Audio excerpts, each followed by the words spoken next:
providing resources and comfort to caregivers. This is Caregiver Crossing.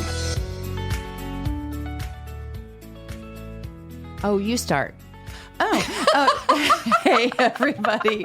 This is Caregiver Crossing. Yes, it is. If you are a first-time listener, we want to let you know that we are a show brought to you by Joy's House, presented in partnership with our friends at Cardon and Associates. And we are here every week to talk about all things caregiving. And hi, I'm your host, Tina McIntosh. Hi, Tina Bina. Hi. Terry Stacy here. And our lovely producer. I'm Noah. And we have a special guest today. I know.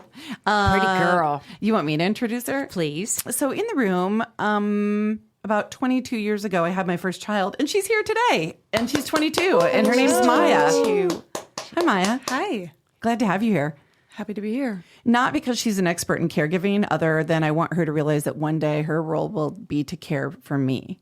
Yeah. Very true. Yeah, so you got to get really close to that mic, and right now I'd just like you to say, yes, Mom, I will take care of you one day. Yes, Mom, Webster will take care of you one day. Oh, I believe that Noah can fix that mistake. Yeah, I'm going to edit your name in. Webster is her brother. So, Noah, you just got back from a vacation. I did. I recently got to go to New York City. I went once when I was a kid, but this was my first time going as an adult, and it absolutely incredible. Could you live there? I probably could. I think I probably could live there. It was one of the most fun times I've ever had in my life. We got to go to a Yankees game. We saw some shows. Went to Central Park. Ooh, what shows did you see? I saw this show called Oh Mary. It's really big right now, and it is hilarious. How much do you Probably pay for a ticket in New York City now to see a show? I don't even think I want to say it. No, on the air. you can say it. I paid a lot of tickets for NASCAR races, It so was go ahead. Let me hear you. probably upward. I mean, we got pretty high seats, and they were still upwards like of $100. Oh, okay. That's not terrible. Too bad. Less Not than too I bad, thought you but were they going to like, say. I want to say second row to last. So Yeah. we could see the show, but we were. But you could touch the ceiling. Yes. Yeah, that's okay. Yeah. It's okay. There's something intimate about that. Exactly. Yeah. There really is. There really is. Listen, that's not bad. I mean, you got to see a Broadway show, and there's nothing like that, no It matter really what is. you see, Yeah. I think. It doesn't matter what show. I mean, it's going to be amazing. Did you see something else? Not another show, but we saw a Yankees game. We went to the Met, and my girlfriend absolutely loved that. They have a new exhibit right now called Sleeping Beauties, and it's just a bunch of like dresses and garments from overtime that nobody can really wear anymore. They're absolutely beautiful. Still, big time celebrities, movie stars, you mean? Yeah. Something Yeah. Marilyn Monroe may have worn. Yes, probably worn once or twice. Never Did you again. say? Marilyn Monroe. Oh, okay. I bet there's something. Who in did there you from think I her. said? Marilyn Manson? I didn't know who you said, and I was like, I don't know that person, but I was trying you to know play Marilyn it off. Monroe? I do know who she is. Norma Thank Jean. heavens. I That's know it. who she You is. know. Yeah. Bombshell. Blonde I just got bombshell. back from a big vacation, and it was a memorial vacation. So I think many of you know my biological father passed away last year, and my brother and sister and I, when he passed, my brother said, I really want the three of us to take a sibling vacation in memory of Dad. So we very intentionally planned it, and we ended up at Jackson, Wyoming. Have you been? No. Terry.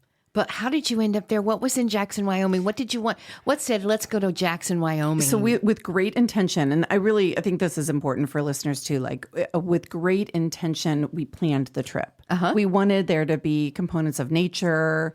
Animals were special to our dad. We wanted alone time and time together. We wanted to have good food and drink. We wanted all the things. We also knew we wanted to release some of his ashes. He got around just fine when he was alive. So we figured, why not sprinkle him all over the United States? And so I have a good story for you. You ready for some story time? I'm ready. So we took in a little, like a double Ziploc bag, and we took the cremation certificate because my sister carried it on the plane, his remains on the plane, his ashes. And we were floating down a river with a guide, and I won't say what river just so nobody can arrest me. We were floating down a river with a guide, this adorable young man that we just fell in love with. And he was rowing behind me. It ended up just being my brother and sister and me in the boat. So it was perfect, right? And eagles everywhere. Like, you guys, we saw every single eagle in the state of Wyoming on that trip. And so we were in our place. My sister was very good and said, can we take a couple minutes just to be? So we got quiet. And we're going down the river, and an eagle, a juvenile eagle, comes flying right toward us and then veers off and goes up in a tree. So I lean up to my sister and said, get Dad out. like, get dad out. And she goes, okay. So she reaches in her bag, gets out the little baggie, opens it up. She takes some of his ashes and very gently drops her hand in the water as we go by, and the ashes kind of, float off. And then she gives it to me, and I take some and I sprinkle them in, and we're like, see you, bud. And then my brother, being a total dude, takes the bag and like dumps half of it over the side of the boat. So I say to the young man driving, we'll call him Billy. Okay. I said, Billy, divert your eyes. And we know this is illegal. This is important to us. And we don't want to get you in any trouble. And he said, oh, okay, whatever, happens on the river stays on the river. And then a few minutes later, we start talking about dad and his ashes and how that was important to us. And Terry, he said, oh my. And we turn around and look at him, and I can see the stress just rinsing off of his body. And he said, you guys, those were your dad's ashes? I thought you were doing cocaine. But think about it. I was like, Oh Billy, my divert your gosh. eyes. Please, This is probably illegal. We don't want to get you in any trouble. So we gave poor And young there was Billy a baggie, and there was. He was probably scared for his life. Well, That is very funny. I think And That is very Heart funny, and I'm attack. sure your dad loved this story. My Well, dad would have been loved over the that. moon. I mean, like, it would have been It the was best perfect. for him. Oh, So, I think that's so beautiful. What a beautiful, beautiful thing. yeah. So, that was something, not the cocaine story. It was not cocaine again. Right. But just the laughter Taking afterwards. the I'm sure you all just, laughter. which was needed to be included in that moment. so Maya, where would you take my ashes? If I were cremated, where would you take me? Would definitely find a willow tree somewhere. Yes. Maybe I'll finally take you to Maine. Oh, that's a good idea. Because she's always wanted to go to Maine and never got to go to Maine. My dad won't take her there. And then you'll be And there so forever. you would be there in a place wow. That is a great You could just answer. say it's such a Oh, terrific Jeff, I hope you're answer. listening to the show right now. Because you'd like to go to fantastic. Maine while you're still alive. I would. Do you want to go to Maine, Terry? Not really. I'll join you. If we can get some food. I'm in. I like seafood. I like food. Everybody good. wants to go to Maine. It's kind of funny you say that because that is a thing right now. Is Maine. Everybody wants to go see Maine. I had a lobster Why? roll for the first time last night. And it was It was amazing. 1 I out can't of 10. imagine. It was like a 8.2, and I can't imagine how good it would be in Maine. right. Yeah. Well, Did you have that locally? I had that in well, you can't say Fishers. where. You can't say where. I did have it locally. Yeah, it was local. It was local. It Probably was- local lobster too. I mean, everything about that sandwich was It local. said it was from Maine. By said it was a Maine, Maine meaning the lobster? White River. Okay, we have to take a break. Yep, we will be back, and we've got a guest coming from the Restoracy, I believe, Yes, right? we do. So Very looking forward to exciting. having Brian with us. Okay, you're listening to Caregiver Crossing. This is a show designed for family caregivers and the people who love them. Caregiver Crossing is brought to you as a service of Joyce House in partnership with Cardon and Associates. With locations in Broad Ripple and near the University of Indianapolis campus, Joyce House provides exceptional day services for individual living with a life-altering diagnosis and compassionate support for family caregivers throughout the community. At Joyce House, they believe that everyone deserves the right to live their best life, regardless of their abilities. Learn more about our adult day and also caregiver support services by calling 317-254-0828 or by visiting joycehouse.org today. That website address again is joycehouse.org. Stick around. We'll be back with more Caregiver Crossing right after this.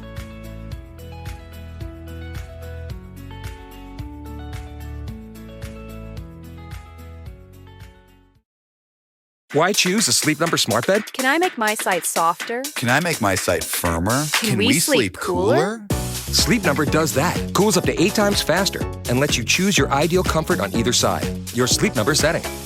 It's the Sleep Number biggest sale of the year. All beds on sale, up to 50% off the limited edition smart bed. Limited time.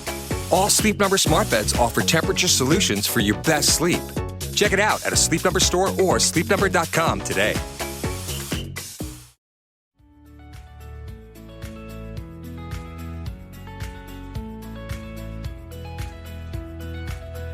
We're back on Caregiver Crossing. I'm Tina McIntosh, joined by my co-host and the beauty queen that she is, Terry Stacy. Thank you. And also, of course, we have our producer, Noah, in studio as well. And so we are honored to have with us today the executive director of the Restoracy of Whitestown. And we love them, the concept, everything they're doing. They have a deep commitment in creating a home-like environment for senior residents. And so under Brian Lindsay's leadership, you'll meet him here in just a second. It's not just a care facility. Some can fall flat, right? But this is a really warm and welcoming community where people feel truly at home. So thanks for coming in studio and being with us. It's great to be here. I'm in the presence of royalty with the Queen here. The Queen is here. Thank you. So, Brian, the Restoracy, if you were just to describe it in simple terms, what do you say? And then we'll get into some more of it. Yeah, great question. The best way to kind of reference or to think about our model, think about nursing home level care in a house. So you all know what living at home feels like, looks like, what the experience is. Most people want that same type of experience forever. They don't want to be institutionalized. So the best way to think about our care is that level of care that requires 24-hour nursing, professional caregiving, therapy, medical oversight, all the things that probably necessitate our level of care. All those things happen, but in a house. And so bedrooms, kitchens, living rooms, fireplaces, all the good stuff. And are they all really connected? So great question. So we have two campuses. One's in Carmel at about 126 on Rangeline, and then our Whitestown campus is right behind Meyer, just about a mile off of 65, so pretty close off the freeway. And so each of them are a neighborhood. So if you were to drive by, you would think, oh, that's a nice neighborhood over there. I wonder, when we were in construction, people would actually stop and say, oh, are these homes for sale? That's how home-like they look. And in the neighborhood setting, you drive around the block in Whitestown, there's 6 homes, and it literally has a block that you drive around. So they share a courtyard, they're backed up against each other. And then in Carmel, it's more of a cul-de-sac. And so it's right behind the Methodist church there on 126, right off the roundabout. And so we share a parking lot with them. And so you'll pull into the cul-de-sac, and then there's a roundabout at the top, so fire trucks and other things can turn around. But you get the sense that you're in a neighborhood. You have no idea, unless you saw a sign or you went into the homes, that there's actually senior care. It's so great. Yeah. And they're small. And I like that you keep them small. They are very in small nature. by You don't have design. like 100 homes. This is very small. And I just like the feel of how it sounds. And the story behind how this all got started is very interesting. Please tell where this inspiration came from. Sure, it's fun. The story really starts for me in my experience with these homes in graduate school. So when I decided to take my education, which was in healthcare administration, most of my classmates went into hospital management. And I was drawn to senior care because of the intimate relationship that you could have with the residents, their families, the staff, and just really become part of the fabric. And at the same time, there is a stereotype associated with nursing homes. If I say I work in a nursing home, more likely than not, there's going to be some type of negative perception you're going to have of that environment, that experience, because of something you've experienced, something you've heard. And so I felt motivated and also excited about trying to change that perception.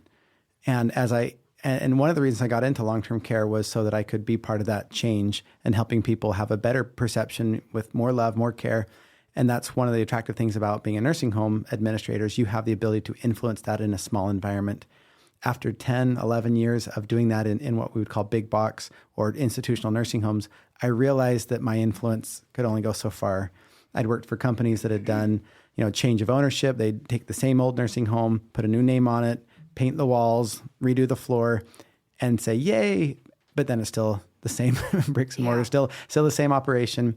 Well, let's be honest. The most beautiful place, like a person, the most beautiful place can become very ugly and unattractive very quickly. Yeah. Right? And you can't judge a book by its cover. And I want to be really careful. The industry in general is staffed and operated by wonderful people. Yes. This is an incredible, people don't get into this career, into this calling if they don't have good hearts and good intentions. I appreciate you saying that because I think long-term care gets such a bad rap sometimes, and that's not true, right? Like for those who need it, it can be the most beautiful and warm and welcoming thing. Yeah. It just takes one bad apple.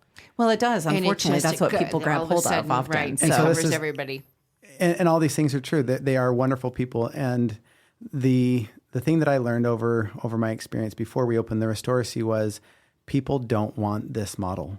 They don't want to be institutionalized. They fear being put in a bed down the hall and experiencing life on a schedule that is just not desirable. It's very institutional. You've lost a lot of freedom and dignity, and so. And then when that happens, the person that needs that care becomes somebody withdrawn and not telling the truth to family, and will do anything they can to not be told, "Yeah, Mom, we're going to take you out of fear." Out of fear, and so then the lies come and it snowballs. Unfortunately, so for you all, like, what is a typical day like? Great question. So the day is different for everyone. In a traditional nursing home, the day starts when the cooks come because they have to cook the food. And because of the nature of the size of the community, they have to get that food from those cooks to all corners of the facility. And so everyone's got to be on a schedule and say, okay, we've got to have all these people up at this time because that's when the food arrives. So we're all on the same schedule as the food. In the Restoracy homes, the kitchen is small. It's just literally, you would walk into our kitchen, you say, oh, I have that same oven or that same stovetop. You're cooking for a large family. It's 12 people, so you're only cooking for a family, and you don't have to mass produce the food. You cook the food real time. The residents smell the food, so when they wake up, they smell breakfast. And some of them wake up early, some of them wake up quite late, almost brunch time. And so when we're rounding in the morning, just checking in how things are going throughout the day, we'll see people that are having breakfast at 10, 10:30. But it's just like home. Yeah. And wouldn't these people that have retired, that don't have to get up and go to work, wouldn't you want to sleep in and live life on your terms? Yeah. And so I've not retired yet, and the answer is yes. Yeah. Wouldn't we all? And so that's just one of the necessities of large facilities is that they have to be orchestrated because the size of the operation. The small concept allows for much more personal time, personal way of living life, and being able to do the things when you want to do them. So you're hearing the voice of Brian Lindsay, who's the executive director of the Restoracy of Whitestown. And a question before we have to take a quick break here is, what's the benefit then of, and I think I know the answer, but everybody eats together, right? Whether it's at 10 o'clock for brunch or it's 8 o'clock for breakfast, and there's a benefit to everybody coming around the table together. Yeah. I mean, that's food. Most homes, the kitchen is the hub. That's where the families come together. That's where the conversation, hey, how was your day at school? Tell me about your day. What were the good, the bad? Sharing stories over food. We get together. Eating is a social activity. And so at the Restoracy, and literally, so it's about 2 o'clock in the afternoon. About an hour and a half ago, I was walking through one of the homes, and they were having lunch, and there were 10 people there, and they were conversing. They were chatting with the staff. They were listening to some music. It was very much a home setting. You would not know that you were, at a nursing home because the people are there.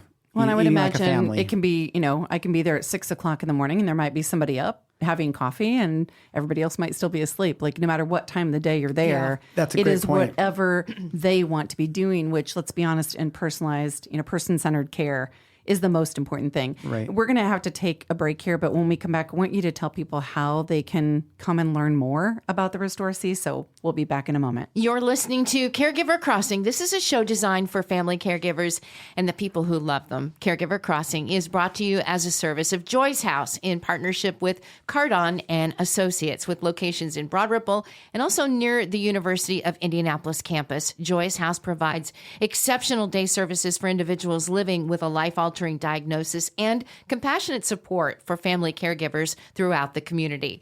At Joy's House, we believe that everybody deserves to live their best life, regardless of their abilities. You can learn more about our adult day and caregiver support services by calling us at 317-254-0828 or by visiting joycehouse.org today.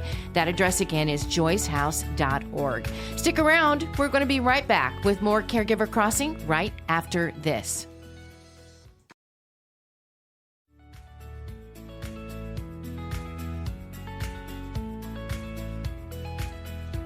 Hey, we're back. Caregiver Crossing. I'm Terry Stacy in studio with Tina McIntosh. I'm kidding. I'm Tina. That's no, don't confuse them. You're confusing. Now I don't even know. Hi. You don't even know who you are. But I know who Brian Lindsay is, and he's in studio with us. He's the executive director of the Restoracy of Whitestown. And I actually have some quiz questions for us today. Okay. But before we do that, hold on, before you get so excited, I love it. How can people, do they just come to the Restoracy? Do they get on your website? There's 3 ways that you can get in touch with us. Okay. One, you can come to our front door. Just like a house, you can ring the doorbell. And on each campus, both in Carmel and in Whitestown, there is a house that is not for the residents. It's an office so that our work does not infringe upon their day-to-day. So just walk up, ring the doorbell Ring like the doorbell. a human. Yep, just come to our house. Fantastic. Walk in. Second would be to come to our website. That's for either location, www.therestoracy.com. So therestoracy.com. Okay. And then the phone numbers for both locations, Carmel's is 317-401-8888. And Whitestown is 317-769-8888. So both of them are easy enough. A bunch of 8s. Just dial a bunch of 8s. But the restoracy.com, I think, because you can get the website, or you can get the Pictures, mailing floor address. plans. Yeah, all the things, right? All the different levels of care. All right. Contact information. Yep. So here's a question I have for all 3 of you. All right. I am co-chairing what's called Reframe Aging Work Group. It's for the Indiana Governor's multi-sector plan that we're putting into place. It's a 10-year plan, which seems like a long time, right? Of how do we age well in the state of Indiana? So here are my questions for you. If you were to think about aging, everyday kind of stuff, don't go big on me, don't go policy, just everyday stuff. What makes aging better, more purposeful, more fun, easier, something to look forward to? Something to look forward to. That's something. Well, because truly part of it is we dread it, right? And we dread it. We do dread it. I can tell you I'm a more confident person now than I was 10, 20, 30 years ago. So that's not something to dread. But what are the things that make it easier? And I can give you an example if that would help the conversation. What if, let's just say by magic, restaurants said, I am open from 5 to 7. The lights are going to be up a little bit higher so you can see everything. And the noise is going to be down a little bit lower so you can hear. Because I can tell you at the age of 52, I sometimes have a hard time. I notice I lean in to the right a little bit, which tells me I don't hear as well with my left ear, right? I lean in and say it again. And something's happening. And I'm that person when I go to a restaurant that I'm like, oh my Lord, like boots and cats and boots and cats. Why is it so bumpy and loud in here? I wish we could have subtitles in real life. That would help me. I'm going to write that down. That's brilliant. That really would be helpful. It would be wouldn't it? helpful. Yeah. But I think the thing is, at least from where I come with my radio background, I know that businesses and companies don't care about seniors. And because they want to, everybody's always still looking for that younger generation that will be here to stay for a while. So I'm not sure that, and I wish I hope I'm wrong. But Well, I I hope think you are too, 'cause companies, who has more money? I mean, agree. But you'll even look at radio advertisers. They're still wanting that 25 to 54. That's why oldies radio stations have gone away. That the marketing group, those young faces that are taking over marketing groups, when they move in, and it's always been this way. It's as long as I've been in radio for 40 years. The advertisers still want a 25 to 54-year-old audience that's listening to them. And I believe that's because the companies they represent also want those young people. Yeah. And again, I could be totally wrong. That's interesting. But I think, I wish that I wish I was wrong, and I may be very, very wrong. But unless you're very specific, I'm thinking about restaurants, and would they be willing to do that? But that translates in my mind into from a governor's multi-sector plan, getting people across the sectors to understand your older population, meaning second half of life, That's right. has the money. Right? And we're living longer. Right. So you probably want to target us too. Yeah, if you're a car dealership or something, it's okay to go after that older. They've got the money. And they've got the ability to, and they're lasting. Humans are lasting longer on Earth. Good point. Okay. Right. What else? What else you got? Well, I was just wondering, we talk a lot about how aging adults experience a lot of loneliness. So I'd love to see some more community aspect. I mean, much like the Restoracy, they emphasize community so much. I think it would be amazing to have like a mentorship program where some older adults could teach some of the younger people, and that would give them some of that form of community too. They could just share their life stories as well. cross-generational experiences. Yeah. I think one of the things that we've seen, as you look at the spectrum, age is just a number, right? I mean, these are people that have really experienced life, know what life's all about, and can share their experiences. They're the most interesting. It's incredible. The demographics. We were just blown away with the stories and just some of the people. We had a resident that stayed with us in our Carmel community. He was the developer of Big Red chewing gum. Like, I've chewed 1,000 pieces of that, and we're taking care of the guy that invented it. I mean, just really cool stuff like that. I want to talk to him. Yeah, I know. That is cool. And a few other flavors as well. But one of the other things that I think is important for listeners. Juicy fruit. Sorry. I'm sorry. Double mint. Back there. It was a bubble yum or something like that. Go on. But, Fruit stripes. So we've got a fruit spectrum of different needs. And so, when I say age is a number, so what people, when you say seniors or people that are advancing in years, what they may be looking for fresh out of retirement is probably more travel, fun, more of a social experience. And then as the body revolts on our fun, rains on our parade, and just some of the natural life processes start where, we're losing our hearing, our eyesight, our ambulation, all the different things we need to do to enjoy life to its fullest. And maybe you need professional care. There is a spectrum. Home health, independent living, assisted living, skilled nursing. And so when you think about that spectrum, one of the things that I've said for many years, it is a great time in our history to age because there are so many more options out there. It's not just, you're at this convalescent center, you're at the nursing home, and that's where you have to go. It's, what do you like to do? What do you value? You want to be out and tour and get on the bus and go to events and things like that. There's this beautiful, cruise ship style assisted living or independent living that does those things. Or I grew up on a country farm and I just want simple life. I want small. I don't want to be around a lot of people. I want to have a small, intimate environment. And so, I've kind of shown a perspective or a spectrum of what people may want and what they value. And so the nice thing for seniors is there's something for everyone. You can find it. For everyone. And so if you're looking for the Restoracy, we want to encourage you to go to therestoracy.com. You can hear it in his voice. He cares. Yes, right? he does. Great leader. We all care. What you're doing is great. It's a great industry. Yeah, it is a wonderful industry, and I'm really glad you're part of it. I'm glad you're here on Caregiver Crossing. And thank you for your time. We hope you'll come back and visit again. Great. It's been wonderful. If you would like to answer the question about what would help make aging in Indiana and Illinois, I don't get to represent Illinois, but we know we have listeners there. More fun, more purposeful, more exciting. Email me at tina@joycehouse.org. No thought is too small. So again, tina@joycehouse.org. All right, we'll be back in just a moment. Until then, you are listening to Caregiver Crossing, a show designed for family caregivers and the people who love them. Caregiver Crossing is brought to you by Joyce House in partnership with our friends at Cardon and Associates, and they have 20 communities owned, operated, or managed in the Midwest and more than 40 years of senior living experience. Cardon and Associates provides residents with the best senior living options and personalized service. Visit cardon.us for more information and to find a community near you. For now, just stay put. We'll be back here in just a moment, almost closing out the hour here with more Caregiver Crossing right after the break.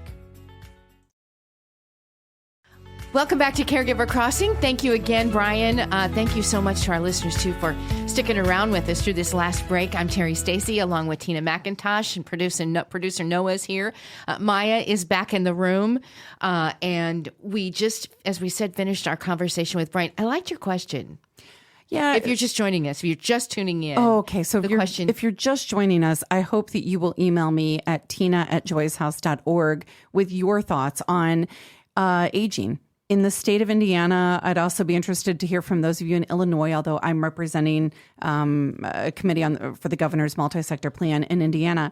But what are some simple things that we can do? And Maya, I'd like to hear your perspective on this. What are some simple things we can do that make aging attractive, fun, purposeful? Now I'll give you an example of something that somebody said to me. What if we had checkout lanes at big grocery stores between, I don't make up the hours, at 8 and 10 a.m. only for people over the age of 65. And that does occur on occasion. Some of the big box stores will do that, just opening it up for seniors to come in. I think that's awesome. I like that idea. Right? Because I hear so many people as they're aging say, I feel hurried and I get nervous and I want to grocery shop, So that's a very practical example. Can you think of anything that makes it, because we think of aging and we're like, oh, I'm getting older and we have all these negative things in our head. And that's part of the problem. I think it is too, the perception. It's always been this way, right? But why? I don't know. Because in other countries, it's not necessarily that the seniors are revered and they're put up on a pedestal and they're appreciated and loved. Here, even when you're looking at social media and somebody that might be over 65 will be one of those that will reply to something that's been said, and somebody will automatically attack them. You're old, get off the lawn. I hear you, get out of here. Right. And I don't know how you change that. I look around at the pictures we have in studio here, and these are some of the most beautiful faces that I've ever seen. And it's because they have personality and history, and you can tell who's spent years out in the sun and who has these great wrinkles. And there's this bald woman, this beautiful black woman with all this great garb on and these gigantic glasses. I don't think she did that when she was 20. She waited until she was 70 and had the confidence to do that. I don't really know her, but I make up a story in my head, right? Yeah. But I have more confidence now at the age of 52 than I did when I was 20. So I don't know. Any little things we can think of that would make a difference? Maya, what scares you about getting older? What scares you? What you wish was a different, so that you would not be as nervous about getting older? You got a long way to go. My mindset on aging myself has changed a lot. And you talk about the negative mindset that surrounded it, but I've redirected that to being we don't age because of time. We age because of the things that we've put onto our bodies. We go out in the sun and we enjoy the things that we do, and our joints get weak because we run and we play with little kids and all the kind of things. So I think the first step in embracing aging is to realize that it's because we've been experiencing things. We've lived life. Yeah. Well, that's a good answer. I think it's really fair. I beat this body up emotionally, right? Well, no, but emotionally, right. I'm 50 pounds more than I used to be. So I am obese and ew, I don't look as good as I used to. And things are sagging in all the wrong ways and, all this stuff. But at the same time, this is the body that's gotten me through cancer twice and a colon resection. And I birthed 3 children, one of which was 10 pounds. Might I add? In the room? Is she in the room? Not it. Not it. Yeah. I lost 3 babies. I have a brain tumor. I had brain surgery. And look at this body. It's still here. And it's not so bad, right? No. And the things we've talked about celebrating scars. I wanted to have, and Tina wanted to have a scar fest because I think scars are a beautiful thing of survival or a story to be told. And you have scars. I have scars, and every one of them is symbolizing another moment that you thrived and you're still alive, and that scars. We should still do our scar fest. I'd love to have a scar fest. We talked about a tattoo fest too. Yeah. But so Jeff and I went to the fair, which is where Terry's spending most of her time, in the last month or so. Our state fair. Our wonderful state fair. And the woman who was directing us, taking our money to park the cars, and if you're listening, you're a beautiful woman, and she has this wonderful scar kind of across her chest, big. And I said to her, I kind of leaned over Jeff and I said, "Excuse me," I said, "I think your scar is beautiful." Oh. And everything on her face changed, and she lit up and she said, "Thank you. It almost killed me, but I'm still here." Wow. And I thank her for that moment, right? She thanks you for that moment. It was beautiful. Saying that was a beautiful thing to say to her. It was a beautiful scar. But yeah, so Maya, good answer. That's great. Anything else anybody can come up with? Yeah, I was kind of thinking, recently we kind of had to talk to my grandpa a little bit about taking the keys away. He can't really drive so much anymore, so I was kind of thinking maybe if there's a transportation service or something for our aging adults. Yes. Really incredible. And it's very difficult. I know with mine, when my father couldn't drive anymore before he passed away, how much he wanted to get into the car and he wanted to go somewhere and he didn't want somebody to take him and he wanted to drive. I talked to Tina about this. I thought there should be in this day and age some sort of AI or some sort of thing that you can jump into a magical car and then put in, "I'd like to go visit Irvington in to this address and go see his new home, and he can drive there virtually. I wish there was something like that. There's not. If anybody knows of something like that, please let me know. I'm writing all the notes. Wonderful. That was what Noah said was really good about. I wrote it. I got it. Thank you for writing If there was some sort of just for seniors. Okay. All right. We're going to have to go. In closing, I do want to say that we are having our Death Over Drafts, which is part of our end of life program here at Joy's house.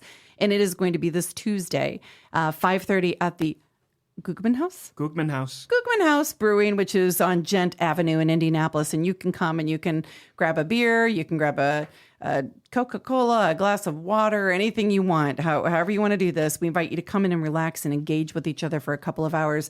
We use questions from something called a death deck, which sounds very dark and like I should be like, the death deck. Bum, bum, bum. But it's awesome. It's thought-provoking. It is so good. I have Conversation not starters. met one person who's come to a Death Over Drafts and regretted coming. Now, unfortunately, good. Maya and I will not be there. We're going to be at Mickey's camp, which is a whole different wonderful thing. But I hope that you all go. I'm going. I'll be there. Fantastic. Absolutely. Come meet Noah. He'll be there 5:30 on Tuesday at the Gugman House Brewing on Gent Avenue in Indianapolis. And so, yeah. Good. I love you guys. Maya, I'm love glad you. you're here. I'm glad. It was fun to glad see you're here, Maya. too. Yeah. Come back. All right. The rest of you come back too. We've got to go. Email me, tina@joyshouse.org. Please do not wait. We need your input and we need it now. Have a great day. Oh, but wait, Cardon and Associates, we just want to say thank you to our sponsors. They are wonderful, and we're grateful for them. So, okay, we really are going to go. See you next time.